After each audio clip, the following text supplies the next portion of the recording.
Mesdames et messieurs, bonjour. Vous qui nous suivez sur 3R Média, bienvenue. Nous sommes sur Femmes à la loupe.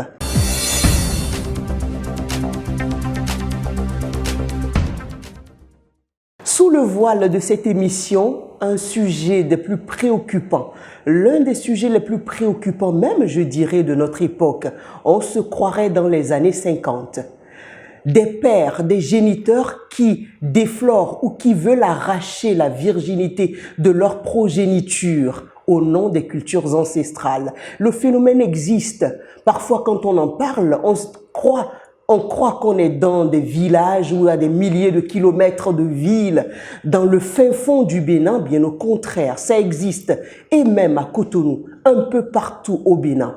Et pour en parler, je reçois l'une des plus farouches activistes de lutte contre les violences faites aux femmes et aux filles.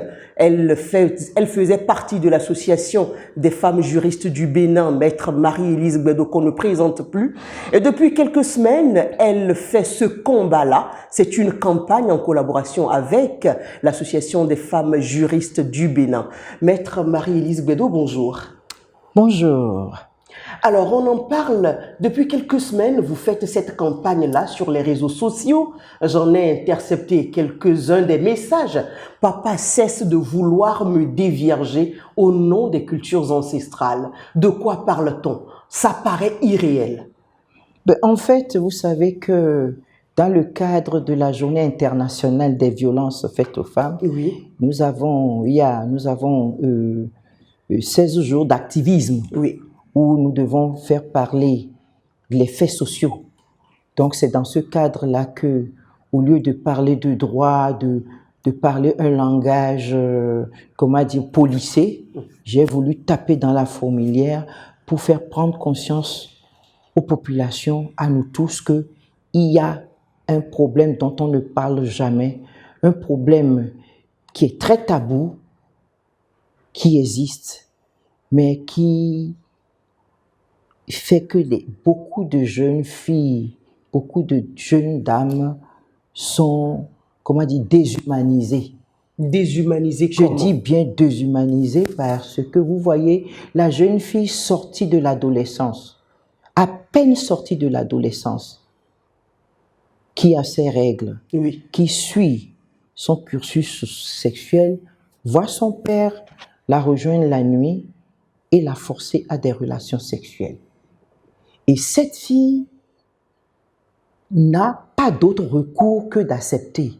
Je m'explique. Expliquez-vous. Vous voyez, c'est souvent rare que des filles fassent l'objet de violences, de viols et qu'elles parlent. Mais dans les cas dont je vous parle, ce sont les filles qui appellent leur maman au secours. Maman, lorsque tu es endormie, papa vient me voir la nuit. Papa a des relations sexuelles avec moi. Elle dénonce même. Elle dénonce. Mais vous voyez maintenant la passivité de la mère. Dans la plupart des cas, les mères disent non, n'en parle pas, je n'ai pas entendu. Ou bien, quand la fille insiste, ne viens pas gâter mon foyer. Ne viens pas gâter mon foyer, ma fille. Si tu n'es pas contente, tu peux partir. Nous avons des filles qui s'en vont. Bon, maintenant, lorsque quand même la mère veut prendre fait et cause pour la fille, oui, et raisonner un peu le père, mais elle est battue proprement au nom du fait qu'elle n'a pas su bien éduquer sa fille. Et elle est obligée de se taire et de laisser le père violentée parce que la mère finit par dire à sa fille, moi-même je suis passée par là. Et ça existe dans des communes, des départements et même dans nos villes et campagnes. Ce n'est pas une histoire de village. Hein. Mais oui, les gens pensent que ça vient du village. Ah non, et je peux vous dire, les élus locaux sont au courant, des maires sont au courant, des députés sont au courant. Des ministres sont au courant, si eux-mêmes, ils n'en sont pas parfois des acteurs, puisque ça se passe dans des zones où on estime que c'est la culture, c'est la coutume, ce sont les pratiques. Et il faut dévierger sa fille. Ah oui. Et il y en a même qui portent... Là où le bas blesse, c'est qu'il y en a même qui, même après le mariage, continuent de poursuivre leur fille. Quand je t'appelle, tu réponds. En dépit du fait qu'elle soit dans la maison de son mari, allez, papa veut, tu vas venir, parce qu'ils estiment que c'est leur chose, quoi. C'est ça le problème. La chose. Tu peux bien expliquer ça. Attends, moi, la seule explication que j'ai, on me dit que ce sont les pratiques, ce sont les traditions. D'après ce que moi, d'après ma petite enquête, mais moi je dis c'est trop facile. C'est trop facile. Et c'est ça que j'ai appelé la culture du viol. Ils refusent même qu'on parle de viol. Ils refusent qu'on parle d'inceste. Non. C'est comme ça, c'est normal. Ma fille m'appartient. Je dois la déflorer, je dois la dépuceler, je dois la dévierger. Le premier. Oui, mais c'est de quelle culture on parle? Nous sommes au Bénin. Quand même tous africains. Non, nous sommes béninois pour le moment. Je vous en parle au Bénin. Et c'est au Bénin, ça, cette culture. Je vous dis au Bénin. Vous avez des curés qui sont courants, des sœurs religieuses qui sont courants parce que parfois les filles vont se plaindre. Se confesser aussi. Même des filles vont pas se confesser, se plaindre, appellent au secours. Et quand on essaie d'y mettre le main, on dit, ah, attention, c'est le vaudou là qui a demandé, c'est le legba là qui a demandé. Dès qu'on met le legba devant, c'est fini. Tout le monde se range. Et c'est des réalités. Et il faut vraiment trouver le moyen de venir au secours de cette fille. Oui, mais qui viendra au secours, les filles en parlent. Vous dites que tout le monde est presque impliqué, informé. Mais oui. Il faudrait bien que, je sais pas. Déjà, il faut en parler. Oui, et c'est ce que nous faisons. Il faut en parler pour que des gens sachent que ça existe. Et que ce n'est pas loin. C'est chez nous. À 2 pas. Même dans Cotonou, je vous dis. Dans Cotonou. Si vous en parlez, c'est que vous connaissez des dossiers. Mais moi, je parle de ça, ce n'est même pas d'aujourd'hui. Effectivement, à l'époque, je parlais surtout d'inceste. Dans les années 90, où nous avons eu des témoignages dans nos cabinets et tout, ou bien dans nos centres d'aide juridique, on parlait beaucoup plus de l'inceste parce qu'on n'avait pas encore cette loi sur les violences faites aux femmes et on ne combattait pas vraiment cette déshumanisation, je dis bien déshumanisation de nos filles. Mais aujourd'hui... Mais pourtant, maître, aujourd'hui, on a plusieurs lois. Des lois des violences faites aux femmes et aux filles. Et pourquoi c'est aujourd'hui qu'on remarque ces choses? C'est pas que c'est aujourd'hui qu'on... Ça a toujours existé. Mais on n'avait pas... Comment dire... Je crois que... L'arsenal juridique... Chaque chose a son temps. Okay. Aujourd'hui, je pense que l'environnement est propice pour en parler. Oui. Avant, on ne parlait pas de droits des femmes. Il a fallu qu'à un moment donné, on ait un environnement propice. On ne parlait pas en tant que tel des violences. Il a fallu à un moment donné un environnement propice pour en parler. Et un environnement propice pour que les victimes également puissent en parler. Parce que les victimes gardent et souffrent en silence et ne le disent à personne. D'abord, elles ont honte et elles sont bloquées. Elles pensent même qu'elles sont coupables. Et elles pensent qu'elles sont coupables. Oui. Mais aujourd'hui, c'est l'environnement juridique, l'environnement sociétal qui fait que on peut en parler. Donc, c'est une question d'environnement. Mais maintenant, il ne suffit pas qu'on ait la loi pour dire on va le combattre. Parce que, je vous donne un exemple. Oui. Une jeune étudiante qui vient me dire, maître, je n'en peux plus, mon père couche avec moi.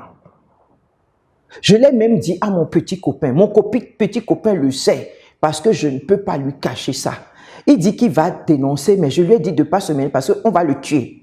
Qu'est-ce qu'il le regarde? C'est mon petit copain. C'est si compliqué que ça. C'est si compliqué que ça. Donc, c'est d'ailleurs mon petit copain qui dit, va voir maître Marie-Élise Bédot. Oui. Donc, elle vient me voir.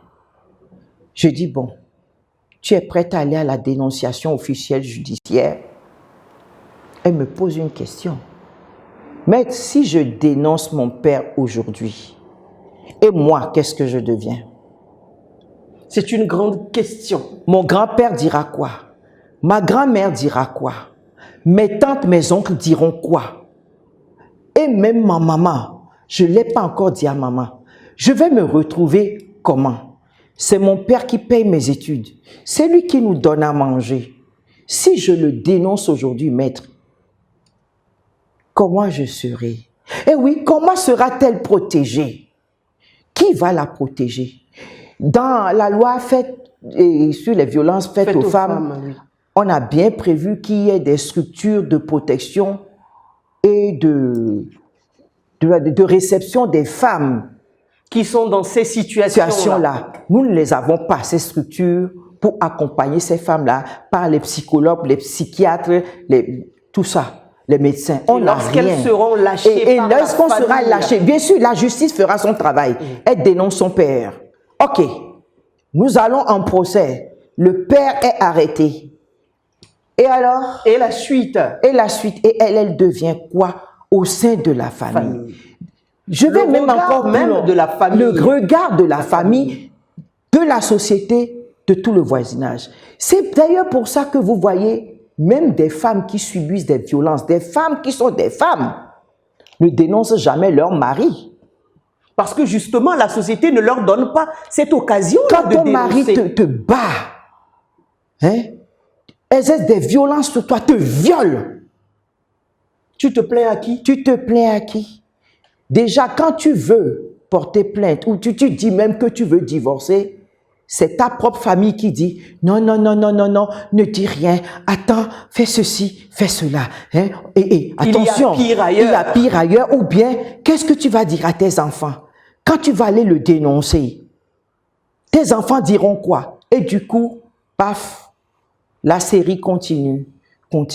Mais le plus important, je dis, c'est que qu'on sache que on a la possibilité de le dire. Déjà, le dire soulage. Quoique les gens sont traumatisés, hein? Les filles sont traumatisées, elles sont mal dans leur peau, elles sont marquées à vie. Même dans leur vie future de femmes, sexuellement, ça les marque. Mais justement, elles sont déviergées par leur père et tout ça. Mais on se demande, maître Marie-Élise Bédot, alors, face à cela, quand les filles viennent à vous et vous appelez les parents, ou bien la mère même qui est censée être informée, c'est quoi la réponse de la mère souvent? Vous l'avez dit, mais oui, vous n'y croirez pas, vous n'y croirez pas. J'ai reçu 3 filles ici. Oui, dites-nous. Des sœurs. 17 ans, 15 ans et 13 ans. Le papa commençait avec la première de 17 ans.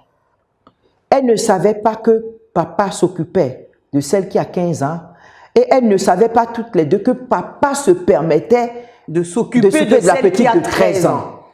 Pas un effet de majorité des mineurs. L'une, c'est la petite qui vient voir la grande sœur pour dire « ça ne va pas. Papa me fait ça la nuit. Quand vous êtes couché, il vient. » C'est là que les deux ont dit « quoi? Mais il me fait ça à moi aussi. Il me fait ça à moi aussi. Allons voir maman. » Elles sont allées voir maman dans Cotonou, hein, pas loin, avec d'accord quelque part là ici. Donc, vous voyez, pas loin de chez moi. C'est extraordinaire. Elles sont allées voir et maman. Maman dit, je n'ai rien entendu. Il ne s'est rien passé. Bouche cousue. Je n'ai rien entendu. Et papa continue. Papa continue. Et les enfants se sont dit, allons voir maître Marie-Élise Bédot. L'avocate des causes perdues. Et j'ai dit, est-ce que vous pouvez vous l'avez vraiment dit à maman? Oui, on l'a dit à maman, mais elle ne veut rien entendre. Donc, papa continue. Donc, je dis, j'invite votre maman, allez dire à votre maman que je veux la voir. Elle est venue dans ce cabinet. Et quelle a été votre discussion? Moi, je lui ai dit, mais maman, voilà ce que vos filles m'ont dit. Qu'est-ce qui ne va pas? Vous ne pouvez pas parler à votre mari. Qu'elle ne vienne pas gâter mon foyer. Je dis comment? Qu'elle ne vienne pas gâter mon foyer. Et je dis, mais maman, mais vous pouvez bien parler à papa, au moins vous avez la chance. D'être son épouse quand même. Non, vous avez la chance que vos filles aient confiance en vous. C'est comme ça. Elle dit, maître Bédot, vous voulez donc gâter mon foyer? Vous voulez que je quitte mon mari? Et il n'y avait pas aucune ouverture pour se parler. Elle était fermée. Et elle s'est murée. Dans son silence, pas plus, elle est partie. Quelques semaines plus tard, j'ai reçu les filles qui m'ont dit qu'elles ont quitté la maison. Toutes les trois. Elles ont fugué, elles sont parties. Et chacun avec son copain, quelque part, elles sont parties. Parce oui, mais quel est l'avenir de ces filles-là? Dieu seul sait. Donc, vous voyez, il y a tellement de ces cas-là, maître. Et moi j'ai cru que c'était le cas quand même unique, peut-être spécifique, lorsque dans la même veine, j'ai reçu une jeune fille d'un homme dit bien de ce pays. Elle devait passer son bac. Elle était en année de baccalauréat et n'en pouvant plus, elle a débarqué. Je dis, et elle me dit, vous connaissez bien mon papa. C'est un homme de ce pays, vous connaissez bien papa. Un homme de haut rang. Voilà. Donc, je dis, pas de problème. Et maman me donne le nom de moi. Je dis, mais je connais ta mère. On est même promotionnaire, je peux le dire aujourd'hui. Je ne donne pas de nom, mais on est promotionnaire de lycée. Je dis, mais super, appelle-la moi. Elle vient dans ce cabinet. Je dis, ma chère, qu'est-ce qui se passe? Qu'est-ce qui se passe? Ta fille, on fait quoi? Tu ne peux pas parler à ton mari? Tu es au courant, tu ne fais rien. Elle me dit, je ne peux rien faire. Quelle réponse? Je ne veux pas d'histoire. Je dis, quelle histoire? Elle me dit, c'est comme ça. Je ne peux rien pour ma fille. Elle préfère sacrifier sa fille pour son foyer. Est-ce que je peux dire qu'elle préfère sacrifier? Elle-même, elle a peur. Il y a comme une emprise. Vous voyez? Elle-même, elle doit être victime de violence, déjà, de la part de cet homme qui, de temps en temps, lui arrange la face. Donc, elle est sous emprise. Mais moi, ce qui me gêne, c'est pour ça qu'aujourd'hui, je me demande si quelque part, je ne veux pas dire que nous avons échoué.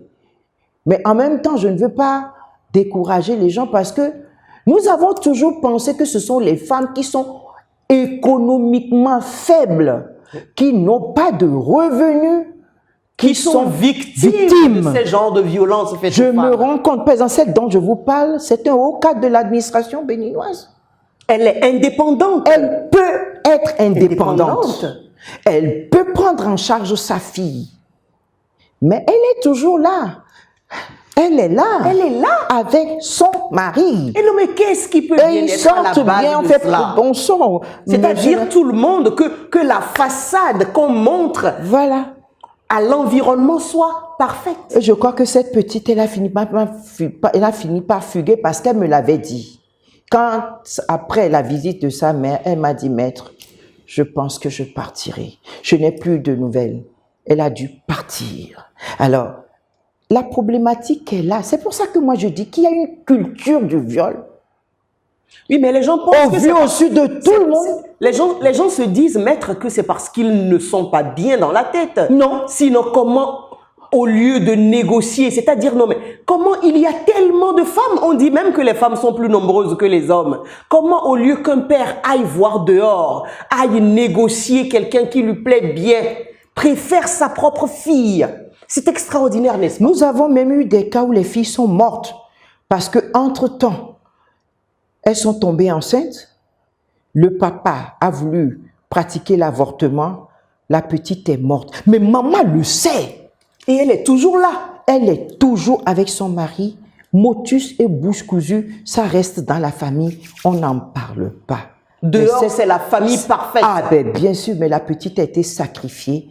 Elle est partie. Et c'est pas un villageois, le père.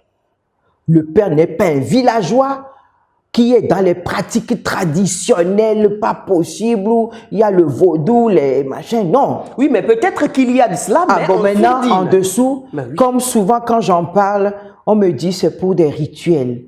Quel rituel? Moi, j'en sais rien. Pour être plus riche, plus puissant, plus fort. C'est souvent ça, maître Marie-Élise Guédou. L'environnement est là, tout le monde le dit. Quand il s'agit de ces genres de pratiques-là, les gens pensent que c'est pour être plus puissant, avoir plus de pouvoir au sein de la société, multiplier sa fortune, malheureusement. Et on fait face à moi, quand je vois ceux que je connais, bon, peut-être l'un d'eux qui apparemment semblerait puissant, bon, Le reste, hein, vous mettez en question cette puissance-là. Je ne vois vraiment pas la puissance que ça leur a apportée. Honnêtement, je regarde, je les vois, ils sont comme monsieur et madame de tous les jours. Bon, maintenant, je ne sais pas si, bon, ils ont de l'argent sous leur matelas, hein, cousu dans le matelas. Sinon, ils ne ressemblent à rien. Mais ils ne ressemblent pas à quelqu'un qui aurait pu bénéficier de quelque chose de gigantesque depuis qu'il couche avec sa fille. J'en connais, je dis je connais. Mais je ne vois pas ce qu'il a de plus qu'un autre. Au contraire, moi je connais des gens qui ne font pas ça, mais qui sont plus heureux et plus riches et plus puissants que ce monsieur. Oui, mais maître, nous avons les textes, vous l'avez dit. On a beaucoup de textes aujourd'hui, des textes qui protègent les femmes et les filles. Mais malgré ça, on observe tout ça. Il y a même plusieurs campagnes, des ONG, des institutions internationales qui s'en occupent. Alors à quand la fin, maître, quand on voit tout ce qui se passe? Nous sommes tous inquiets. On vous a dit, vous êtes quand même au courant de ce rapport du ministère des Affaires sociales des années, oh, j'ai pas ça en tête, 1900, je sais pas combien, 94, enfin, il n'y a pas longtemps, bien 2004, oui, où un sondage a été fait sur les violences faites aux femmes au Bénin. Oui. Sur les 52% de femmes, 65% ont déclaré avoir fait l'objet de violences. Je me rappelle plus très bien comment on en parle comme ça, mais c'est pour vous dire qu'on est loin. Et on ne sait plus. Donc, de toute façon, les lois ne suffisent pas. Les réponses judiciaires semblent ne pas suffire. Mais quand même, quand on peut en prendre, on en prend, puisque vous avez vu dans nos assises, la cour d'assises connaît un certain nombre de dossiers de viol, de violence comme ça, et même au tribunal, bon, il y a quand les gens dénoncent, ça va jusqu'au bout. Mais il faut déjà commencer par dénoncer. Il faut déjà commencer par dénoncer et ne pas arrêter la vulgarisation, en parler, la sensibilisation. Donc, la sensibilisation, pour moi, c'est pour ça que j'ai choisi ce fait de société. Pardon, papa. Ta fille n'est pas ta femme. Vos filles ne sont pas vos femmes. À la limite, si vous voulez aller vous amuser, mais allez dehors. Les femmes aujourd'hui ne se font plus d'illusions. Sur votre fidélité. Sur votre fidélité. Toutes les femmes, la femme qui croit aujourd'hui que son mari est fidèle, c'est tant pis pour elle. Qu'on m'en excuse. Pour qu'elle ne tombe pas de crise cardiaque et d'apoplexie. Hein? L'homme a beau t'encenser. Il a beau te magnifier. J'ai la femme la plus extraordinaire du monde.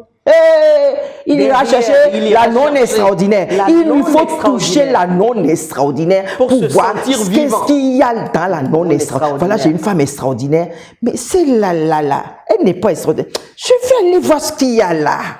C'est ça l'homme. C'est ça l'homme. À partir de ce moment-là, moi je demande même que les femmes cessent leur jalousie. Je ne comprends pas, je ne sais pas. Est-ce qu'on a le droit de dire, les jalouses, on fait ceci, mon mari m'a trompé, mon mari m'a fait ceci, mon mari, ils vont vous tromper. Maintenant, ils vous trompent avec vos filles. Et on dit quoi finalement? Donc, il a qu'à aller dehors. Parce que je dis, pour une mère, il n'y a pas pire douleur. Pire humiliation. Humiliation, mépris. Moi, je vais jusqu'à parler de mépris. De faire coucher sa fille alors que la maman est là dans la maison. Qu'est-ce qui ne va pas? Donc, mais il faut en parler parce que on aurait tort de ne pas en parler. Oui, moi, pour cet activisme des 16 jours, j'ai dit, je ne vais pas écrire de gros mots, de gros trucs intellectuels. Il y a des faits de société dont on ne parle pas. J'en parle. Et c'est ce que j'ai fait. Et là maintenant, vous parlez de la culture du viol. Il y a l'environnement même qui favorise cette culture-là. Comment on va faire alors pour que cet environnement-là, au lieu d'exposer les femmes, les filles, puisse accompagner les femmes et accompagne vos luttes déjà que vous faites? D'abord, il faut cesser de dire que celui qui a violé une femme, a violé une jeune fille ou une petite fille, est un fou. Qu'il est malade. Non. Le violeur sait très bien où il va. C'est stratégique pour passer à l'acte. Et le violeur n'est jamais loin, ne l'oubliez pas. Le violeur n'est jamais loin.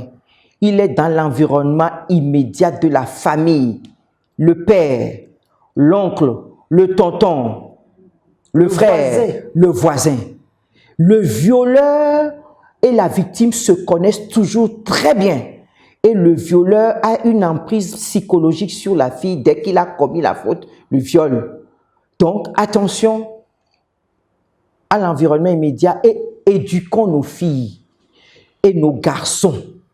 N'ayons pas peur de parler de sexualité avec nos enfants, de parler de certains cas avec nos enfants pour les mettre en garde avec des mots simples quand ils sont petits, avant l'âge de 7 ans.